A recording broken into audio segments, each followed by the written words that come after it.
you can jump in between really easily from there. Astro is a kind of the same, but I mean, quantum is kind of the same thing. But in the quantum, what I've learned is in the astro, I can go at any. Once I calm myself, I can go from any state. It's like I can go from any. But when I'm calling myself quantum jumping 2 dimensions, I have to make sure that my intentions, everything has to be, I have to be just about in a light state. I can't go in often because those quantum show you.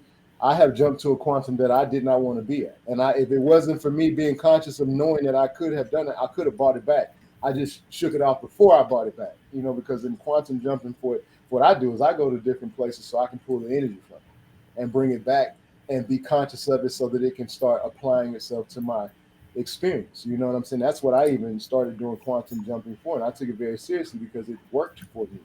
But like I said, I had an experience where I wasn't all that in such a great mood type thing, and I went and did it, and I went to a darker point of my quantum, but I knew it was real because all the other times that I had gone, any other time, I was always accurate to the energy to that I was looking for.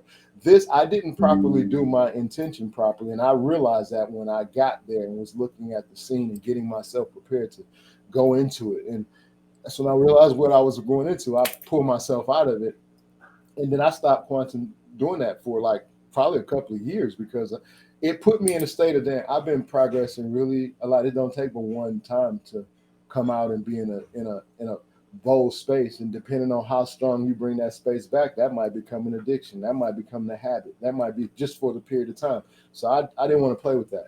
But when I got stronger and I really got away from religion, I focused more on, coming back to it. But then I started astral projecting because I was able to control my dreams. I started getting into dream mode. I started requesting the time that I'm in unconscious space in the physical. I want to be in conscious space to where I can remember things. And I was doing that intention for a while. I was doing that as a mantra and an affirmation for a while. And I really started lucid dreaming, and I could literally see that I was about to crash. I jump out. I'm able to jump in and jump out. So I got that, and then astral projection came, and it just got real deep for me.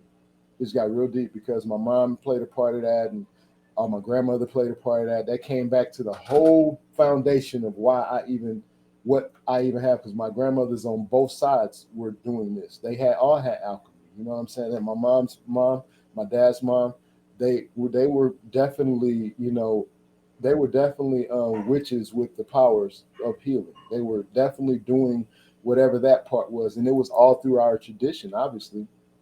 As I find out, as I've done my research, and as I've been confirmed, because some of these things I was looking for, and I promise you, now that I can hear, now that I feel clear on, knowing that what I'm hearing is what it is truly, and I don't put no doubt on it. I've been more clear about even the perspective of, from whence we came and why. Just like you said, I'm realizing I've come to terms with that. Put in words different, put in energy different. You just kind of worded it for me to be able to identify and put it in a better perspective of how I'm moving forward, because I realize it's not a right or wrong. I had to stop myself from that because I was going about, I call myself doing, like you said, I was creating timelines. Yep, creating, that's the and that right there is a definite is a pretty much, we're creating everything. The only reason time exists because we're creating the timeline. And that's facts. And that's true, because once I realized that I wasn't, everything has been going in proper space of alignment, because I'm focusing on, I put it into my commandment. I allow it to be in the perspective of knowing that it is what that I created, and I pretty much leave it there. And whatever, if there was a time involved, believe me, it aligns up every time. And I don't never. I'm not. I don't never, but I am more so not saying time in this perspective. When I say it, I'm describing it as something that it is not. I'm not saying it, giving it power as, oh, we got to do this time, we got to be there by. I'm even getting my children to see, my star seeds to see that I don't want you all to be on no time on anything. I want y'all to recognize, because I'm not doing it no more, because that's been the stress of everything. That's the only bit